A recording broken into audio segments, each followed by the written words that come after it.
lu tout à l'heure Isaïe, c'est après. Chapitre 17 et le verset 5.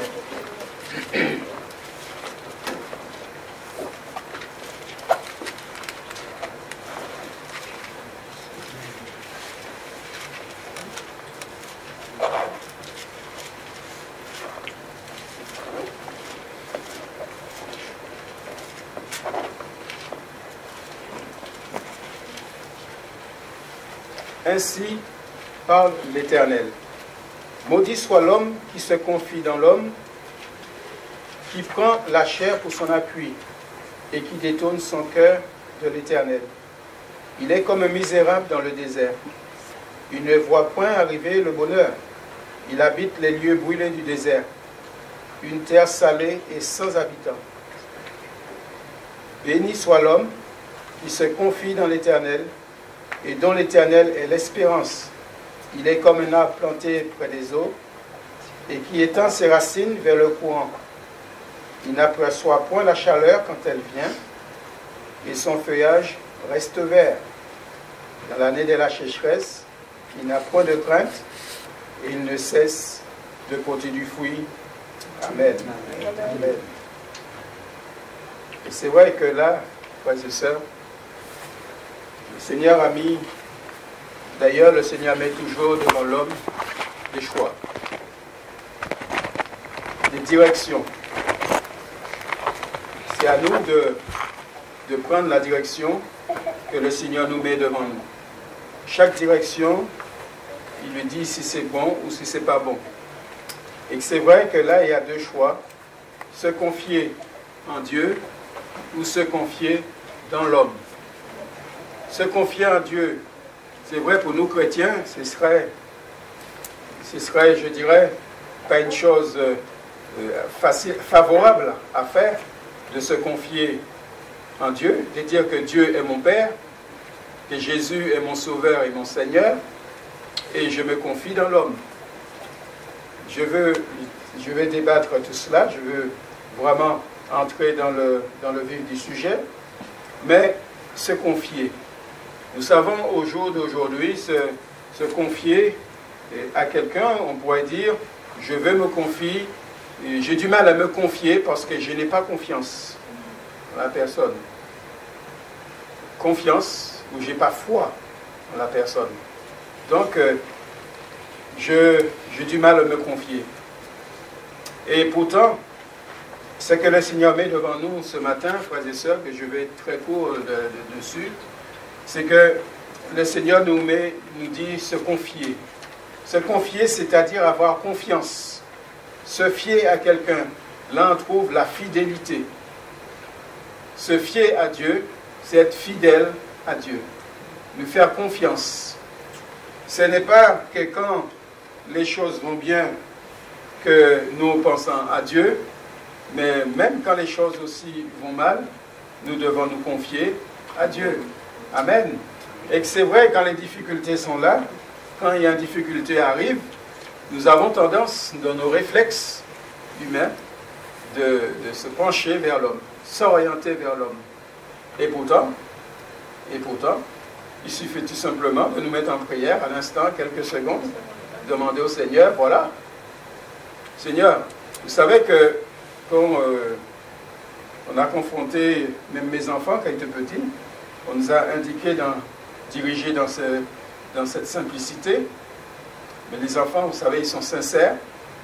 Quand ils avaient une mal de tête, ben, ils priaient. Quand ils avaient un rhume, ben, ils priaient. Et puis, ils venaient, puis ils disaient, mais j'ai plus mal à la tête. Tu as fait quoi? J'ai prié. Ben, je dis, va au Seigneur. Le Seigneur est vivant. Dans la foi d'un enfant, sincère, il ne pose pas de questions. Et c'est vrai que le Seigneur attend de nous, de nos cœurs, cette sincérité.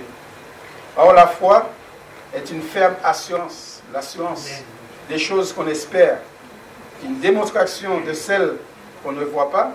C'est ça la foi. On demande quelque chose qu'on ne sait pas si on va le recevoir, qu'on ne voit pas.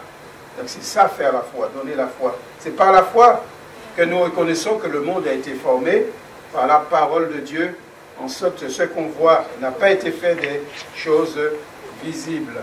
Amen. La foi ou la confiance en Dieu nous donne cette ferme assurance, nous donne aussi cette sécurité. Il est le seul fidèle, le seul qui nous pouvons mettre toutes nos confiances, à savoir Dieu. Amen. Confiez-vous en Dieu. C'est vrai que les hommes nous déçoivent. Si vous vous confiez en un homme, même en un pasteur, eh bien, vous pouvez être déçu parce que c'est un homme. Et par contre, si nous nous confions en Dieu, nous ne serons pas déçus. Amen. Amen. Confions-nous en Dieu. C'est important, frères et sœurs, au jour d'aujourd'hui, dans ce contexte que nous vivons, nous entendons tout et n'importe quoi. Nous voyons tout et n'importe quoi. Alors, c'est quoi notre référence? Notre référence, nous chrétiens, nous enfants de Dieu, c'est la parole de Dieu. C'est la Bible. Vous pouvez faire, je vais dire, essayer de penser, essayer d'arranger les choses, mais il faut revenir toujours à la parole de Dieu. C'est là notre référence. C'est là que nous n'allons pas être déstabilisés. Nous voulons nous confier en Dieu seul. En Dieu seul. C'est mettre notre assurance, c'est mettre notre sécurité, notre espoir en lui. Et au verset 7, il dit « Béni soit l'homme qui se confie en Dieu ». Lorsque nous plaçons notre confiance, eh bien, vous avez lu comme moi, le premier verbe, il est dit « béni ». Confier en Dieu, nous avons la bénédiction de Dieu quand nous confions en lui. Amen. Donc c'est vrai que bénir, ce verbe dans la Bible, on pourrait trouver 3 significations essentielles et qui, on pourrait dire dans cette première définition, qui pourrait dire accorder la faveur divine. Dans la deuxième, bénir, c'est adorer Dieu pour sa bonté, ce que nous avons fait tout à l'heure. Nous adorons Dieu, nous le bénissons, sa grandeur, des choses qui nous dépassent. Et même quand nous lisons la parole de Dieu, ben, on est dépassé déjà de son amour. Pourquoi qu'il m'a aimé? Moi qui ne mérite rien, moi qui... parfois, quand je prie, je dis Seigneur, je ne suis pas digne d'être aimé par toi. Et pourtant, le Seigneur m'a aimé. Et le Seigneur nous a aimés. Donc, troisième définition, c'est vrai, c'est invoquer la faveur divine sur une personne. C'est-à-dire que nous chrétiens, on est appelés à bénir, à faire du bien, à ne pas haïr. Mes frères et sœurs, nous sommes appelés à faire du bien. Vous savez que Jésus, quand il parcourait les villes et les villages, Jésus, qui faisait quoi? Ben, il faisait du bien autour de lui. C'est vrai que Jésus, tout ce qui n'est pas de la gloire de Dieu, tout ce qui n'avait pas sa place, il enlevait. Nous connaissons bien l'histoire du temple, quand il a chassé tous les vendeurs. Ah oui, c'est une maison de prière. Et ce n'est pas là-dedans qu'on fait les commerces. On pourrait dire aussi, c'est la maison de prière, on ne fait pas n'importe quoi. On ne fait pas n'importe quoi. Ainsi parle l'Éternel, maudit soit l'homme qui se confie dans l'homme. Et c'est vrai, dans maudit soit l'homme, ça, il y a une malédiction, une dénonciation du péché. Et c'est vrai que Dieu maudit l'homme qui lui désobéit. L'homme qui lui a désobéi, Dieu l'a maudit. Dieu maudit le serpent, ainsi que l'homme pour cause de sa désobéissance. Ça, nous n'oublions pas qu'on le lit dans Genèse. Et dans le psaume 146, il nous est dit, ne vous confiez pas au grand, au Fils de l'homme qui ne peut sauver. Ne vous confiez pas au grand. Vous savez, comme je viens de le dire, notre confiance, c'est en Dieu seul. Cela ne veut pas dire que nous avons autour de nous des personnes qualifiées, nous avons peut-être des médecins, des grands spécialistes, et si le Seigneur a permis qu'il existe cette profession, eh ben, c'est pour se faire soigner. Mais comprenez ce que je veux dire. Notre priorité, notre réaction première, notre réflexe, c'est Dieu. C'est Dieu. Et que c'est vrai, je ne peux pas me mettre à prier et puis que j'ai la solution, le médecin m'a dit prends ça et ça va te faire du bien, je dis non, je ne le fais pas et je me mets à prier. Voilà notre exemple. C'est comme si j'ai dit au Seigneur, c'est que je suis pressé, je roule à 130 km/h, mais je te demande de me bénir, de me préserver d'accidents. Vous comprenez? Il y a un non-sens dans l'affaire. Je sais que je ne dois pas dépasser la vitesse et je prie. Donc c'est un non-sens, c'est exactement la même chose. Ne pas confier aux grands, mais cela nous demande aussi le respect et cela nous demande aussi l'équilibre dans nos vies spirituelles. Nous avons besoin d'avoir l'équilibre, frères et sœurs. Rebelle, c'est qui se lève contre l'autorité, c'est qui refuse, qui ne cède pas, c'est que c'est difficile à manier. Vous savez que le Seigneur, parfois, il rencontre des personnes qui refusent, on pourrait dire des personnes têtues, on pourrait dire qu'ils l'entendent, mais ils ne le font pas, ils refusent, et qui renient, qui ignorent Dieu, et tout simplement, ils se confient dans l'homme. C'est vrai que le résultat, c'est de s'éloigner de lui et de s'attirer des jugements et aussi de malheur sur lui.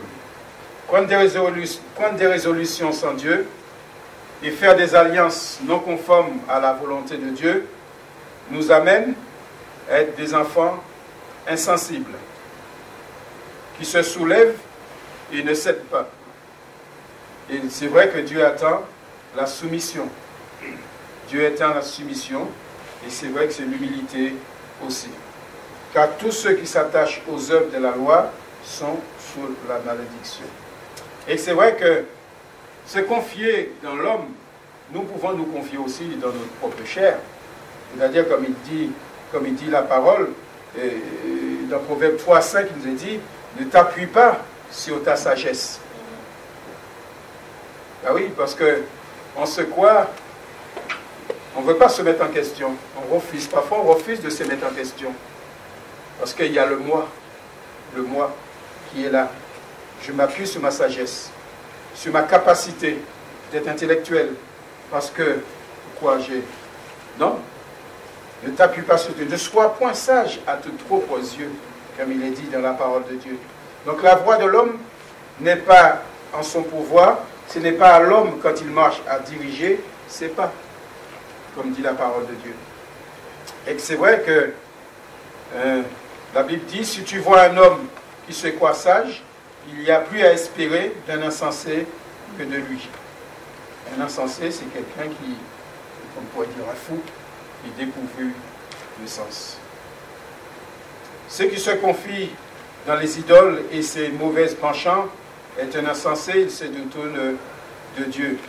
Malheur à celui qui se croit sage et s'appuie sur lui-même. Il s'éloigne de Dieu et la grâce, il s'éloigne aussi de la grâce et il s'éloigne aussi de la bénédiction. Parce que n'oublions pas que Dieu dit béni soit l'homme qui se confie. Amen. Donc il y a deux choix qui se présentent, comme je disais, devant nous maintenant, qui nous permet de se positionner, qui nous permet aussi de rectifier, et qui nous permet aussi d'aller de l'avant, de persévérer. Se confier dans l'homme nous met dans cette position de s'éloigner de Dieu, être en malédiction. Et cet état de l'homme, il est dit, il est comme un misérable dans le désert. Donc il aura le même sort d'un buisson chétif dans la steppe. Aucune chance pour lui de devoir voir le bonheur. Il restera là, parmi les pierres du désert, seul, stérile, que personne n'habite. C'est comme cette plante dans le désert, il y a des plantes qui, c'est vrai, qui poussent dans le désert, dans le milieu du désert, et que c'est vrai qu'il est tout seul, il est malheureux, il y a la chaleur, il y a tout ce qui... Vous voyez? Et c'est vrai qu'il est comme il est dit, il est comme un chardon dans la steppe. Il ne reste rien. La steppe, c'est une vaste plaine, un culte au climat sec, végétation pauvre et herbeuse. Comme ce chardon au milieu de cette végétation pauvre, sec, il est brûlé et il est semblable à celui ou celle qui ne met pas sa confiance en Dieu. Donc il est seul. Celui qui ne met pas sa confiance en Dieu, il est isolé. Il est isolé parce que il croit, c'est moi qui ai raison. Je ne me mets pas en question. Je crois à ma force. Je vais faire ça tout seul. Je vais avancer tout seul. J'arriverai tout seul. Je n'ai pas besoin de Dieu.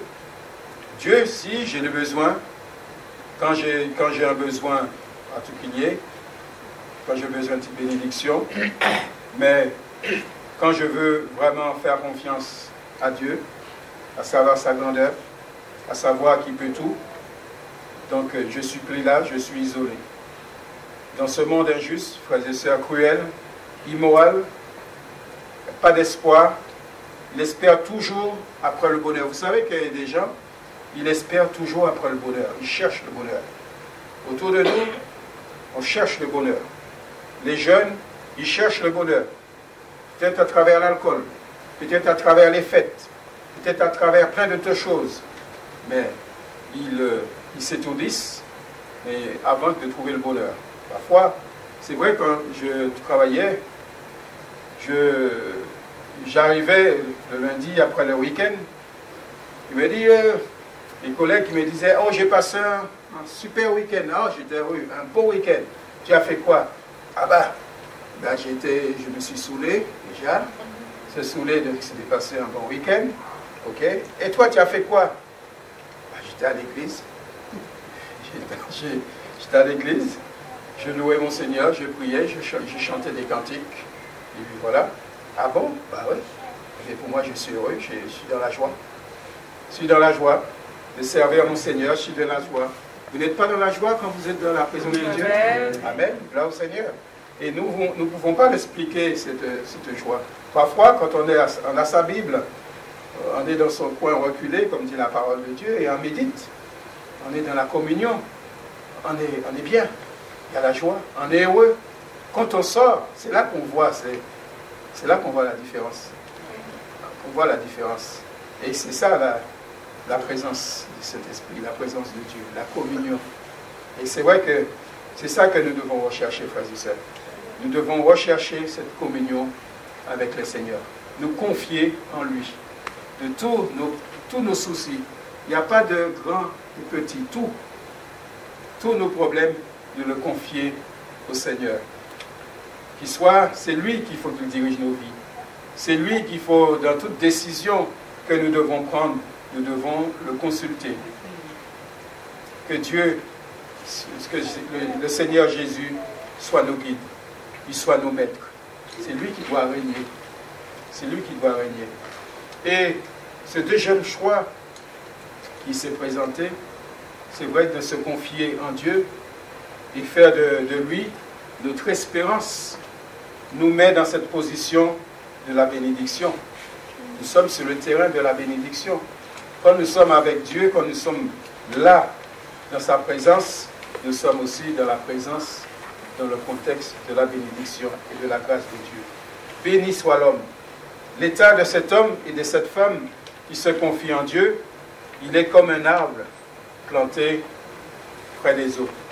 Là, il y a une différence. L'arbre, il est planté près des eaux.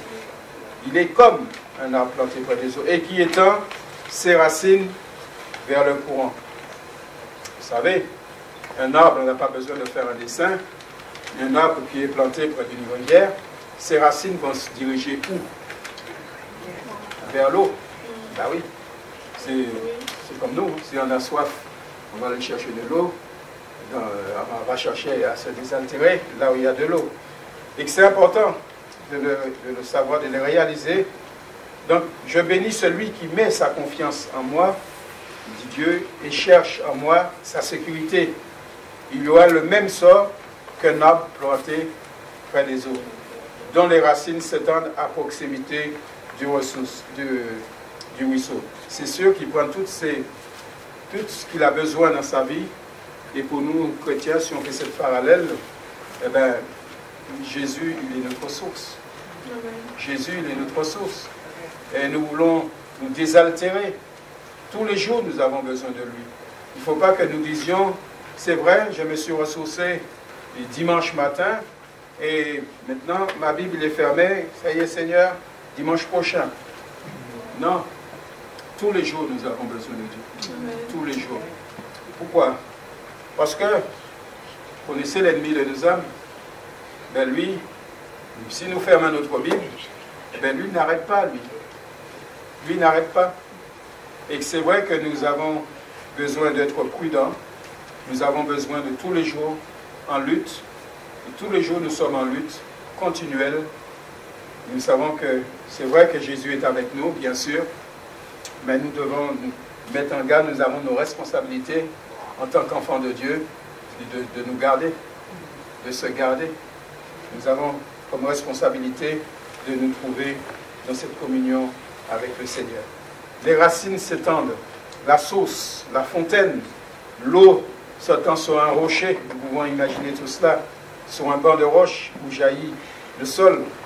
La source d'eau vive symbolise les bénédictions spirituelles permanentes, inépuisables, que nous apporte la présence de Dieu.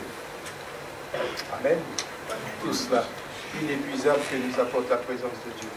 Alors, si j'entends ça ce matin dans mon oreille, qu'est-ce que je veux faire de cela? Eh bien, tout simplement, je vais aller me désaltérer. Je vais aller à la source. Je retourne vers Dieu. Je sais que c'est auprès de lui qui est la solution. Auprès de toi est la source de la vie. Oui, dans Jérémie 2,13, il dit, car mon peuple a commis un double péché.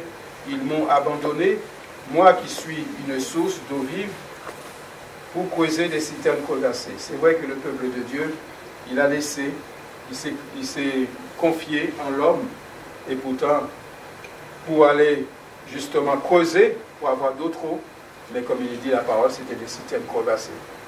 Vous savez, il y a des gens qui sont comme ça, il y a des personnes, quand Dieu parle, ils entendent que Dieu parle, mais ils ne réagissent pas, ça ne bouge pas, ça ne réagit pas.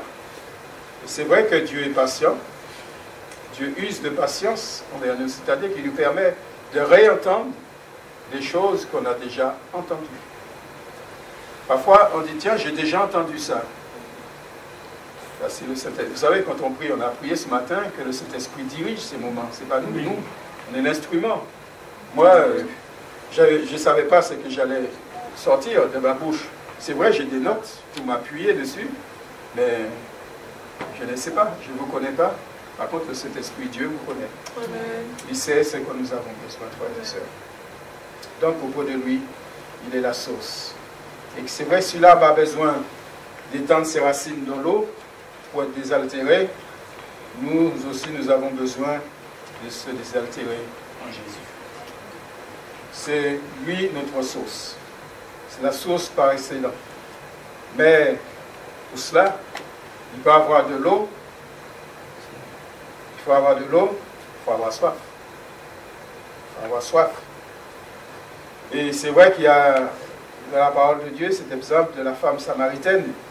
Quand, dans Jean 4, versets 7 à 15, quand Jésus disait, verset 7, quand Jésus disait à cette femme, « Celui qui boira de l'eau que je lui donnerai n'aura jamais soif, et l'eau que je lui donnerai deviendra en lui une source d'eau qui jaillira dans la vie éternelle, jusque dans la vie éternelle. » Vous savez, là où le Seigneur nous montre cet exemple de cette arbre planté près d'un courant d'eau, qu'il est la source et Jésus est la source.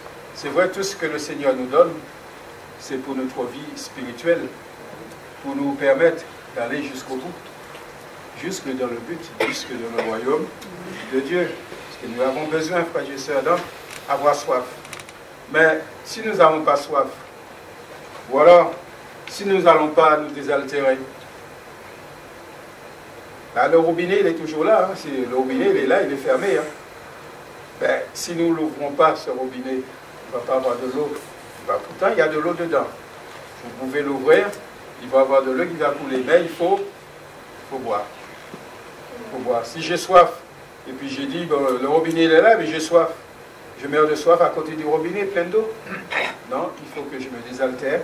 Et Jésus, c'est lui qui nous désaltère. Nous avons besoin, nous chrétiens, nous avons besoin de se désaltérer tous les jours. Tous les jours, tous les jours. Avoir soif.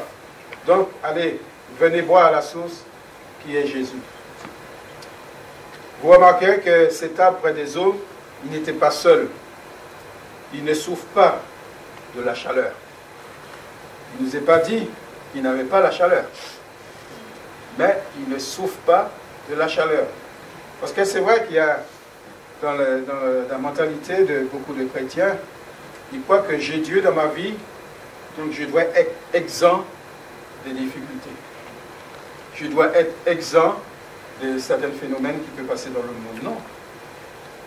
Il y a la chaleur, il y a les difficultés sont là, mais nous avons Jésus. Nous avons Jésus avec nous. Amen.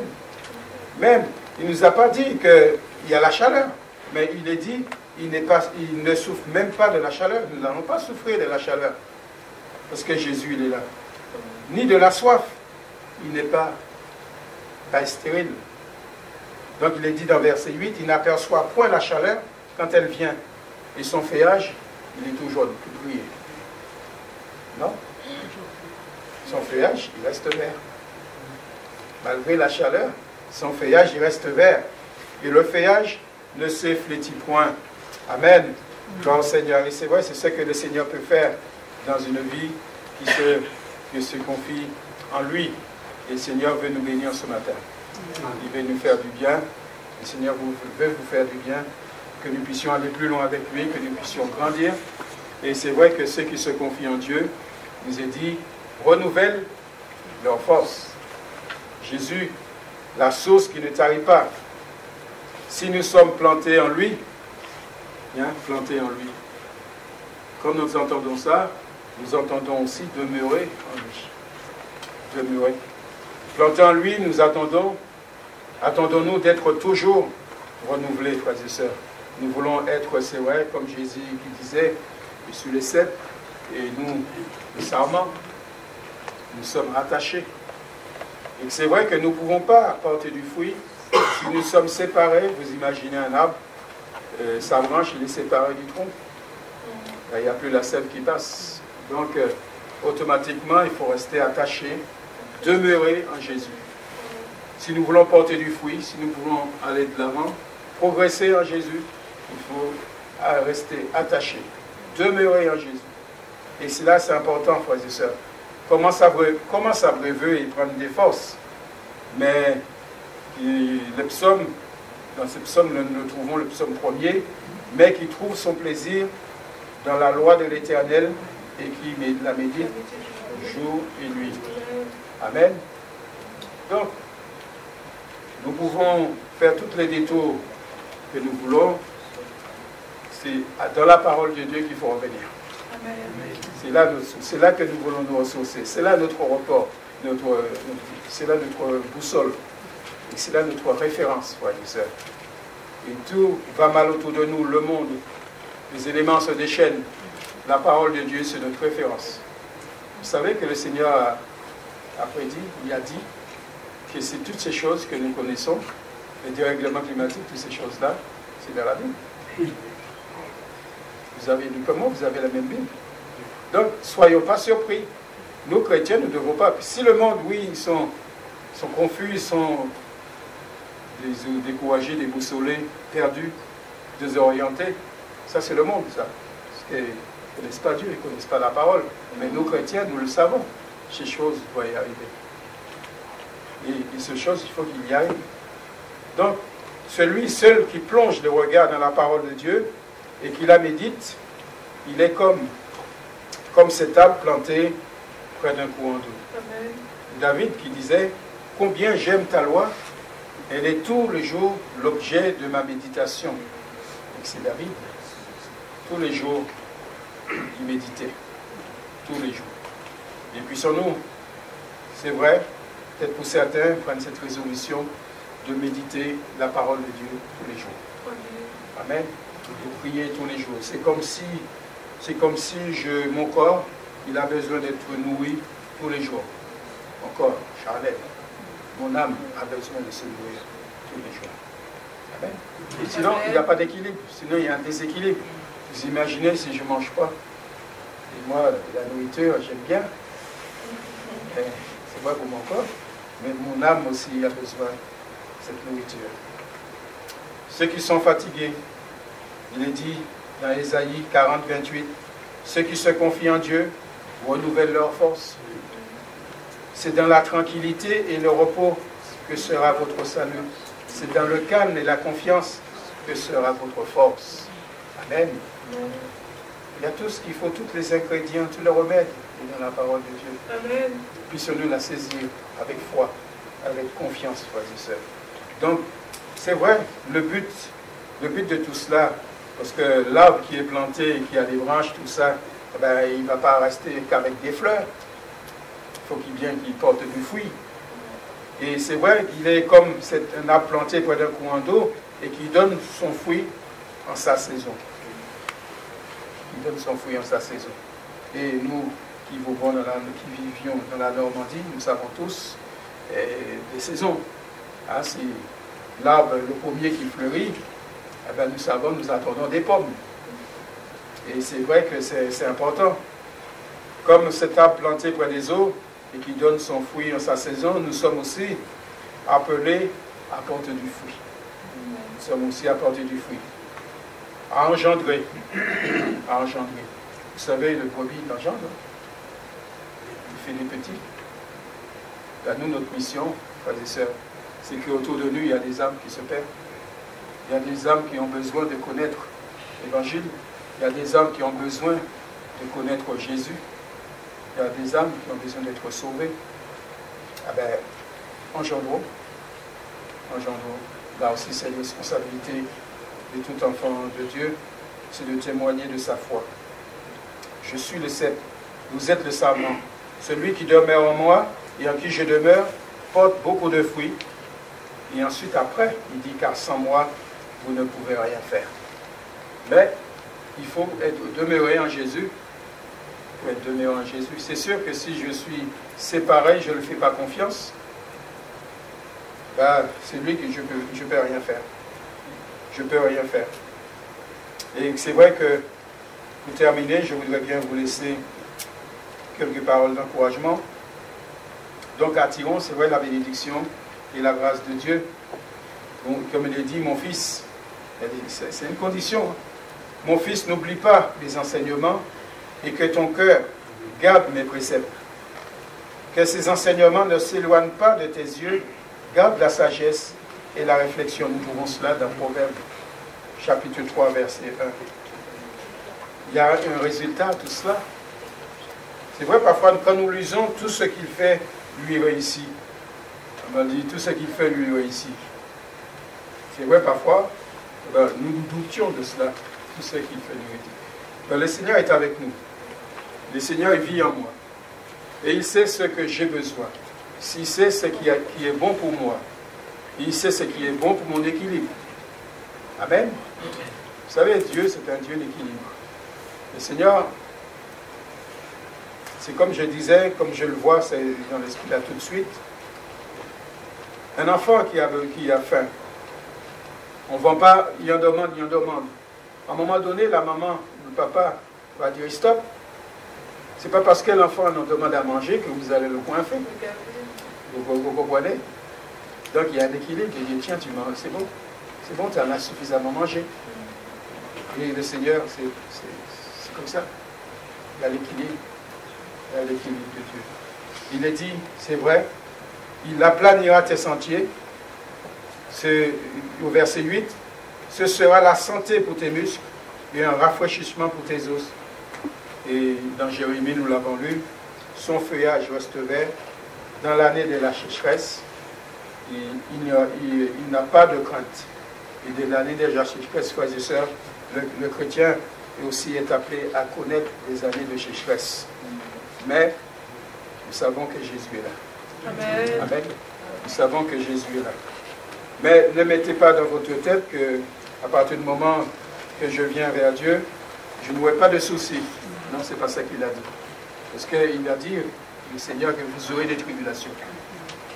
Ce que le Seigneur Jésus, pendant qu'il était sur cette terre, a traversé, nous ne sommes pas exempts. Nous ne sommes pas exempts. On va se faire montrer du doigt, se faire persécuter, tout cela. Mais c'est le sort du chrétien, si on veut être fidèle au Seigneur. Amen. Amen. Oui, Seigneur, c'est vrai.